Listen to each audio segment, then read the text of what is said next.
marka hore ilaaha mahad iskale marka xigana waxaan u mahad celinayaa dadka reer Huurweyne iyo reer Nuur Dugle waxaan leeyahay aad u mahadsantiin sidaad qawaariijta maaragtay aad maxaan ku yiraahdaa aad u tusteen dhiigooda qawaariij waa aqaan aniga wax badan soo arkay haddii dhiigiisa la tuso mar dambe soo ma noqonayo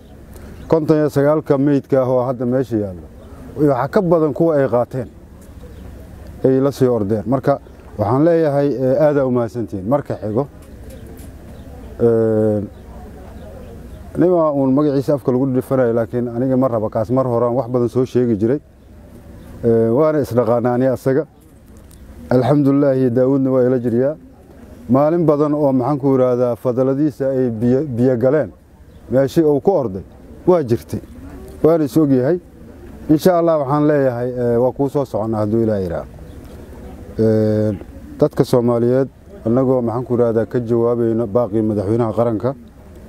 waxaan leenahay jawaabtii ugu horeysay oo macaawisley rasmiya ay bixisay waxa bixiyay reer Huurweyne iyo reer Nuur Dugle aad u mahadsantiin marka laga reebo dhanka Hiiraan dhinacan Shabeellada dhaxan ka hadalay waxaan leenahay dhamaantood waa dad soo jeestay insha Allah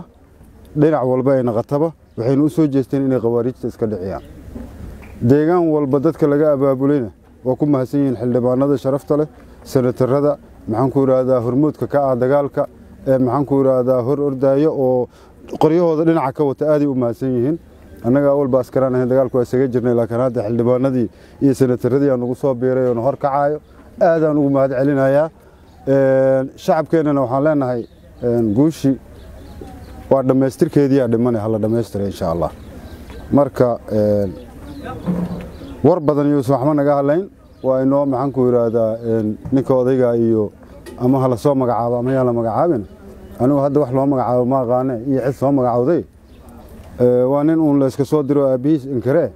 mar hadduu aabiis inkareena waa in la iska dhiciyaa waxa waaye waa qawaarij oo maxaan ku yiraahdaa sharafkii waalid lahay xataa iloobo waay insha Allah ma rabna inaan ku sii dheeraano laakiin markaan is aragnaan aan la warrami doono hadduu ilaahay waa mahadsantihiin ciidamadan waa u mahad celinaa dhamaantood intii dagaalka gashay iyo intii u gurmatay intaba aad ay u mahadsan yihiin iyo maxaan ku yiraahdaa ciidamada dawladda iyagana waa mahadsan yihiin iyo maxaan ku yiraahdaa saaxiibadan caawiyo dhan oo caalamka insha Allah aad u mahadsantihiin aniga traditional leeyahay wasnaqaan ninkaas odayga ma rabo inaan war aan sii dhiibto inaan is aragnaan jeclaalahay waana mahadsantihiin